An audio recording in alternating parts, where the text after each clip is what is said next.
It's not time for us to look at what the papers are reporting. Let's start off with the Nation newspaper with the banner headline precisely. 2027, Jonathan, no match for Tinubu. Presidency cautions ex-president against cheerleaders is only one of the options, says PDP. Moving on to this, Nigeria. 2027 will meet Jonathan in the field, says Tinubu. Presidency in blistering statement, says President, not scared of squaring it up with former President Jonathan in race to Aso Rock. The Daily Times, 2027, Ononuga welcomes Jonathan, says Nigerians will remember PDP's dismal record. Daily Trust has a different story with the northern leaders unite against challenges. Daily Independent, Nigeria at 65. Federal government lists Tinubu's feeds, urges unity, collective participation. A Blueprint newspaper, federal government on Nigeria at 65 with renewed hope. Tinubu has removed barriers to nation's progress. And the Hope newspaper also says federal government plans low-key 65th independence celebration to unveil national value charter for unity, responsible citizenship, declares Wednesday holiday. The Leadership newspaper waiting on Dangote and New Peng Rao. Dangote Refinery, all union hold marathon meeting to end crisis. The Punch newspaper, Dangote versus PENGASSAN. NLC mobilizes workers for strike against refinery. Labour places affiliates on alert as PENGASSAN shuts down NNPC, NUPRC, NMDPRA offices. Now, the Platform Times, interesting stuff. Niger, Mali, Burkina Faso to name Nigerian politicians behind banditry. Possibly Nigerian politicians, maybe on both sides, to be named. Arrested traffickers' finger. Top Nigerians in cross-border crimes. Looming revelations may shake Nigeria's political establishment. The last paper for review today will be the Sport and Live. FIFA docks South Africa 3 points, 3 goals, awards game to Lesotho. Well, I'll be doing this with my colleagues, Etoma, Ria, and Olamide. Quite interesting conversation we'll be having this morning, but then with the little time that we have, we just have to race them very quickly. Yeah. Looking at the Nation newspaper, talking about Jonathan joining the fray. If you also look at this Nigeria, still saying that, yes, we are waiting you, Jonathan. And then the Daily Times saying, Jonathan, you're welcome. But then we'll remember the PDP's dismal record. One thing is, if you do not want to know what happened, what your great-grandfather has done back in the day, do not join politics. That's the way it's appearing to me now. Yeah. I would advise President Jonathan not to listen to those people that are pushing him towards running an election. Right now, he's a respected statesman. He has been invited to give talks in international fora all over the place. The respect, I think, will go down a little bit when he now starts doing party politics and campaigning and all that. Want to run for president again. I don't think this is the right time to do it. So, President Jonathan, think twice. Think twice, man. You better think twice. But the thing is, it's within his right. If no, it's within his right. He has actually not said it. Yes. It was Professor Jerry Ghana that stated that in Niger when they went for PDP Congress. And Ibrahim. But he's saying that, but they are saying that he's only one of the options. Anyway. And the way that they keep pushing him, I don't understand if they're pushing him to embarrassment, because the man has already said he doesn't want to. He made it clear that he doesn't want to. We've seen that his wife has also shown her support for President Bola Ahmed Tinubu. But also, why is it that people think that he's a saint?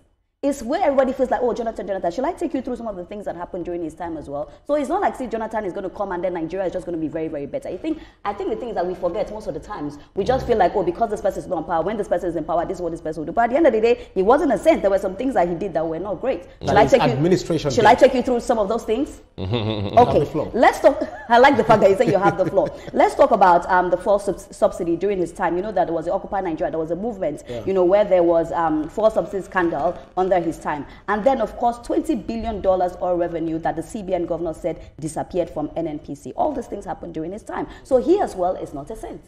No, I don't think he himself is claiming that he's a saint. It never said. And he's not a messiah. And as mine well. is, please don't run elections now. So the question we're now asking is it even constitutional for him to run? No, he's it's sworn not. in twice, Yeah, and then the it's third not. one, is it possible that he could be sworn in, the third time? No. Because in 2018 there is this ruling of the court that says that no one can serve beyond 8 terms. So if Jonathan comes in, for instance, let's say he won or he wins, then he might probably be spending 9 years in position. So is that not even a setback for Ibrahim, the Constitution does say that, but the argument against that is that a lot of people said that Jonathan's term was incomplete. We did see a statement put out by Mr. Bayo Ononuga, and he said the courts are going to decide whether or not you can run for president. But I will say this issue is bringing about the inherent political dilemma of constantly recycling old faces in politics as opposed to grooming a new generation.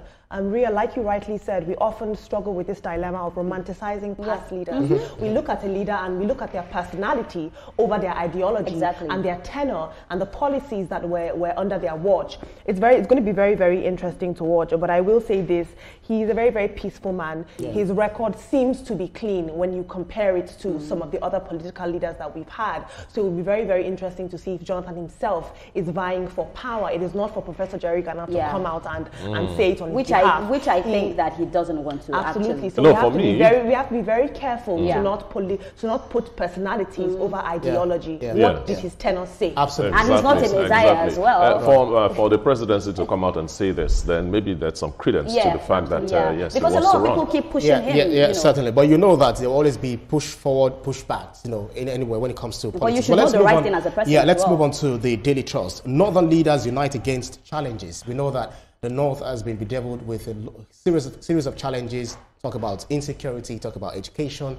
out-of-school children, over 30 million of them. I think there are some of them that have been taken back to school, child marriage, etc., all of those challenges. So the leaders are coming together. But beyond that, some of them are still blaming on past leadership. But then they have leaders. What are they doing differently? Now they're saying that we want to unite against challenges.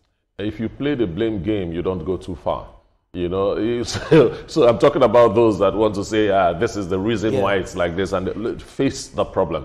I'm happy that they are coming together now and they've recognized the problem. When it hits you, the first reaction is denial, and then after that you start accepting it, and then after that you say, okay, it's about time we started doing something about this. They've gotten to that stage. Let them put it together, because some of these problems you mentioned are traditional. Some of them are traditional.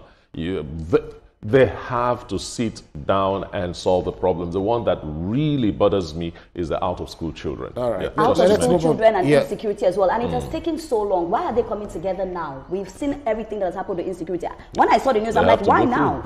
Absolutely. They have to go through the processes of denial, acceptance. I think more than any geopolitical zone, the North more than ever needs unity because of insecurity, the out-of-school children, even the attacks on their reputation globally as this hotspot for insecurity and death and bloodshed, more than any other geopolitical zone. The North must unite.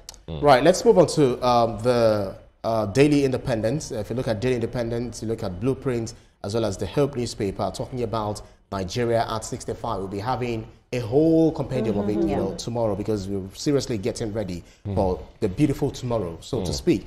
Our federal government leads Tinubu's feet, urges unity, collective participation. With renewed hope, Tinubu has removed barriers to nation progress. And I think that really makes a whole lot of sense to me, Olamide. I completely agree. I think we saw that they've cancelled the parade. That is just one aspect of the Independence Day celebrations. Talking about that the will be taking Independence place. Absolutely, but I think it takes a shift from the pomp and parade and the pageantry oftentimes of Independence Day. The government is saying we want to focus on strategy, we want to focus on policy, and I think when you look about parades, they're very, very expensive to put together. A lot of resources and time and energy, and for me that signals a shift to more serious things and more matters that are happening within the cabinet as opposed to pomp and pageantry. pageantry. They've given us a public holiday. It is time to reflect for all of us, and it's not about march past, it's about policy. That's right. But even at the end of the day, I always tell people, if you're even having a bad life, when it's your birthday, you celebrate. So I'm going to be celebrating Nigeria tomorrow in one way or the other. But, you know, talking about the reforms as well, you know, we cannot deny the fact that our president has also, you know, put some steps. Like I always say, the economy is now stable. We're just waiting for it to grow. Nigeria will get better. I'm one person that I have a lot of belief in Nigeria. We're the giants of Africa. You know, if things are just put in the right way, trust me, people will beg to come to Nigeria. Then we can even tell people that we're denying you visa to come to Nigeria. So all I'm hoping for right now is that now our economy is stable. What we need from our president is just to make sure that this economy grows. But I will be celebrating tomorrow because no matter what life throws at you, you celebrate your birthday. And it's not the first time they've closed the parade as well. Remember in 2020, Lagos State actually closed the parade due to COVID-19 and other regulations. And so this is not the first time. So it wasn't news to me. I wasn't surprised. There is also the emphasis on, you know, responsible citizenship, because it's one thing for us to say, yeah, this is where our leaders are actually gotten us to. But what about us? What role are we playing, or roles are we playing as citizens, you know, of this country? We'll see. We'll talk about this very much more tomorrow. But let's move on to the leadership newspaper, talking about Dangote Refinery Oil Union hold marathon meeting to end crisis. But one thing that is also painful is the fact that power generation dips to 1,064 megawatts over gas supply cut. The same thing with the Punch newspaper, with NLC mobilizing workers for strike against refinery. Why are these people acting like saboteurs? They have to drive home a point. They have to pressure Dangote to reinstate the 800 people that they sacked. But just in one day, all thermal stations shut down. From over 4,000 megawatts, we are down to 1,200 and something, you know, and that will impact electricity supply. It will impact the small and medium scale businesses. They are holding the economy by the jugular. They are holding this country down. If this thing continues for 3 days, I don't think Nigeria will be able to recover as quick as we expect them to be. So it is about time this impasse ends. Yesterday was a marathon meeting in Abuja from 4 p.m. till about 2, 3, you know, and today is going to start at 2 p.m. And you know what is worrying? It should end today. You're having 9 hours meeting. What are you talking about that cannot be resolved? It's scary because the collateral damage is a whole lot. Absolutely. We talk about SMEs. They are suffering. Like, people are telling me how, oh, I'm not getting fuel to buy, oh, there's no lights. These people are going through a lot. And I've said this thing several times. If we keep having this and we do not think about the common Nigerians, it's a big problem. I do not understand why a meeting is happening for 9 hours and they cannot resolve it and they're rolling over. I just hope that, you know, this comes to an end, because at the end of the day, they need to put all egos aside and focus on the common Nigerians. That's right. So we still have some things to say, you know, regarding this paper before we move on to the next. Olamide, you also want to weigh in on this, because you're wondering, yes, you're fighting the battle against what's it called, monopoly, but what you are also doing looks to me more like, or looks to, you know, analysts more like monopolistic tendencies when it comes to the fact that you've been holding this economy by the jugular. Over the years, we've had turnaround maintenance, we've had monies pumped into refineries. We do not have any refineries standing for several years. Now we have Dangote Refinery that is now helping us against importation, right? We are now exporting rather than, you know, importing refined fuel. But these are people that are not going about this argument or fight the way that is going to kill all of us.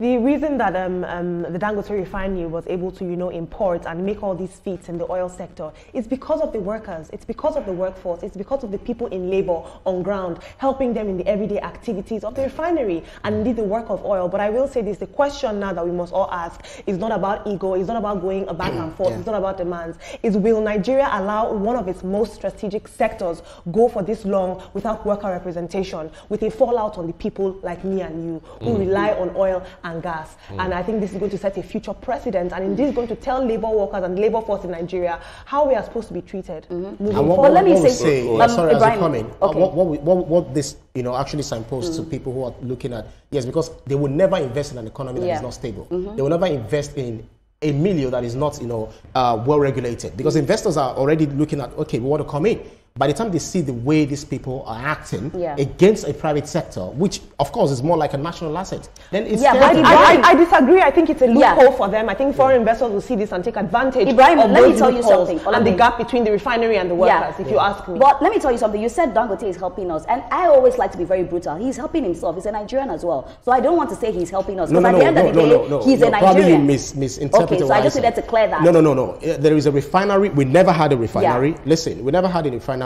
Remember, the federal government had a stake. You know, about 20% of it, although it was reduced at some point. He actually borrowed some money. You know, from wherever he got the money, and then he's now paying back. Ibrahim, but the thing is, we never had opportunity to even refine if you're on our helping soil. me, you cannot break coconut on my head and give me the water to drink. No. The things he's doing, the way he's going, he needs to check it. You cannot wake up and sack 800 workers. It doesn't make sense. Yeah, you cannot bring foreigners to a country where Nigerians are. So I need us to get, I have no problem with Aliko Dangote, but I'm just saying that there are things that need to be followed. If we are saying that he's helping us, what are the things that is he doing the right things? He's sacked people, homes. This thing is a very funny situation. And an adage came to my head, but it's not what I want to talk on national TV. It's like being between a hard place and the deep blue sea. That's right. You know, it is a very dicey thing. He sacked 800 staff. That is wrong by all ramifications. But you cut gas supply to very critical places, and Nigeria is bleeding as we speak. Remember yesterday we talked about 14.6 billion or thereabout that Nigeria will lose every day. We've lost it yesterday. We are beginning to lose it again today. You know, so it is a situation where anywhere you look, PENGASSAN is not too correct, Dangote is not correct. So they have to find the middle ground today. Like how Etoma said, PENGASSAN is not too correct, Dangote is not correct. See, desperate times call for desperate measures. The person that does the thing first, we don't so are you saying that? Are you saying that because hold on? Are you saying that because all I'm saying is because that you are advocating the cause of the I'm people saying that fighting you I like as a Dangote union. should Sorry, do the right thing. That's do what you I'm cut saying. off your nose to spite your face? All I'm saying that he should do the right thing. Before they can take that action, it means that it has really hurt them. Ibrahim, maybe because you don't know people that are working let me there. take you back. Ibrahim, if your family member was working there and one morning he just got up and no one is happy that people no one is happy that people were sacked. The thing there is, we need to look at it, from the macro level. Now, when we say that, Dangote is saying that, people that were sacked was as a result of sabotage. Sabotaging his business. If you have a business and you feel like, what was you remember this? Hold on. You remember this issue started from Dangote planning to import 4,000 trucks, and then they're saying that you cannot. Your people must join the union, and he's saying this is how I want to do my business. Right, so I understand that we need to quickly go on commercial break. We'll come back. We'll definitely come back to this very important conversation. Right. We'll stay with us here on TVC Breakfast. We'll be right back.